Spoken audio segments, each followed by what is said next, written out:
नमस्कार। Sanjay express news में आपका स्वागत है। मैं हूं आपके साथ में संजय शंकर गुप्ता।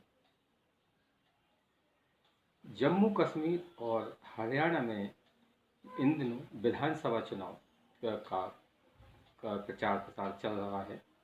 जम्मू कश्मीर में पहले चरण की वोटिंग 18 सितंबर को होगी।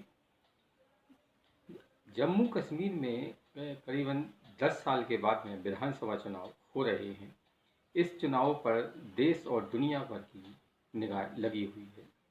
जम्मू कश्मीर में इस बार चुनाव को लेकर वहाँ की जनता बहुत उत्साहित है और वहाँ पर विधानसभा चुनाव में वोटिंग का आम जनता बेसब्री से इंतजार कर रही है। लेकिन अब सबके दिमाग में यही सवाल है कि अगली सरकार जम्मू कश्मीर में किसकी बनेगी। केंद्र शासित प्रदेश जम्मू कश्मीर में 370 धारा हटने के बाद ये पहले आम चुनाव हैं, इसलिए इस चुनाव पर सबकी निगाहें लगी ही हुई हैं और पूरे देश की को ये जानने के लिए उत्सुकता है कि जम्मू कश्मीर में अगली सरकार किसकी होगी।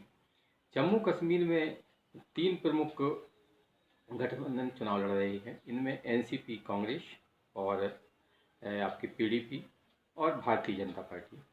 भारतीय जनता पार्टी अकेले ही विधानसभा चुनाव लड़ रही है। भारतीय जनता पार्टी ने इस बार एक अलग से रणनीति अपनाई है और ऐसा माना जा रहा है कि ये एक अमित शाह है, जो कि गृह मंत्री भी हैं और भारतीय जनता पार्टी के पूर्व अध्यक्ष भी हैं, कि एक ऐसी रणनीति है कि जिससे कि ऐसा लगता है कि घाटी में अब कमल खिल सकता है। भारतीय जनता पार्टी को भी इस बार जम्मू कश्मीर से बहुत उम्मीदें हैं और वहाँ की जनता को भी प्रधानमंत्री नरेंद्र मोदी से बहुत उम्मीदें हैं।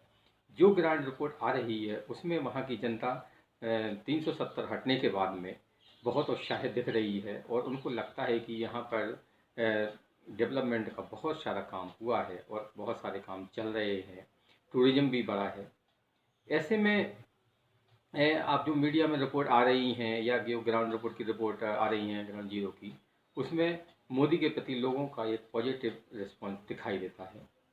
लेकिन भारतीय जनता पार्टी के लिए यहाँ पर राह इतनी आसान भी नहीं है कि वो यहाँ पर सरकार आसानी से बना लेगी, क्योंकि लोगों में भले ही मोदी जी में से बहुत उम्मीदें हैं और उनको मोदी जी पसंद हैं, लेकिन जहाँ तक वोटिंग का सवाल आता है तो लोग वाकई मोदी यानी भारतीय जनता पार्टी को वोटिंग नहीं देंगे, खासतौर से कश्मीर घाटी में। जम्मू डिवीज़न में तो भारतीय जनता पार्टी का वर्चस्व है। यहाँ पर 43 सीटें हैं और यहाँ पर परिसीमन के बाद में 6 सीटें बढ़ गई थी। पिछली बार यहाँ पर 37 सीटें थी, तब भारतीय जनता पार्टी ने करीबन 25 सीटें यहाँ पर जीती थी। इस बार भारतीय जनता पार्टी को जम्मू डिवीज़न से बहुत उम्मीद है और जो मतलब आगे तक के ये आंकड़े बता रहे हैं, सर्वे हैं, उनमें भारतीय जनता पार्टी को जम्मू डिवीज़न में अच्छी सीटें मिलने की उम्मीद है। अब आंकड़ा तो नहीं है, लेकिन फिर भी ये माना जा रहा है कि अगर भारतीय जनता पार्टी 30 से 32 सीटें जम्मू डिवीज़न में निकाल लेती है तो वो आसानी से जम्मू कश्मीर में सरकार बना लेगी।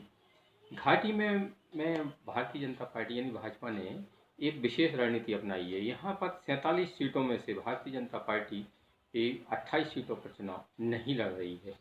यहाँ पर भारतीय जनता पार्टी चुनाव के बाद में ये छोटे और जो निर्दलीय हैं उनके ऊपर आश्रित है। उनके ऊपर उसको लगता है कि यहाँ पर जो निर्दलीय और जो छोटी पार्टियों के लोग जीत कर आएंगे, उनके सपोर्ट से वो आगे चल के सरकार बना लेगी। वैसे भी अगर देखा जाए तो वो घाटी में भारतीय जनता पार्टी का कोई विशेष प्रभाव नहीं है। उसके पास में कोई ऐसे उम्मीदवार भी नहीं है कि जो कि जीत हासिल कर सकें। ऐसे में ये रणनीति बहुत ही अच्छी और स्पष्ट मानी जा रही है। एनसीपी और कांग्रेस पीडीपी की हालत घाटी में भी खराब है। यहाँ पर भारतीय जनता पार्टी ने अलगाववादी नेता इंजीनियर रशीद की पार्टी है, वो भी यहाँ पर घाटी में अधिकांश सीटों पर चुनाव लड़ रही है। इस पार्टी को वोट कटुआ पार्टी माना जा रहा है। ऐसा माना जाता है कि ये पार्टी नेशनल कॉन्फ्रेंस और पीडीपी के वोट काटेगी, तो इसका लाभ जो वहाँ का निर्दलीय हैं या छोटे दल हैं उनको फ़ायदा मिलेगा।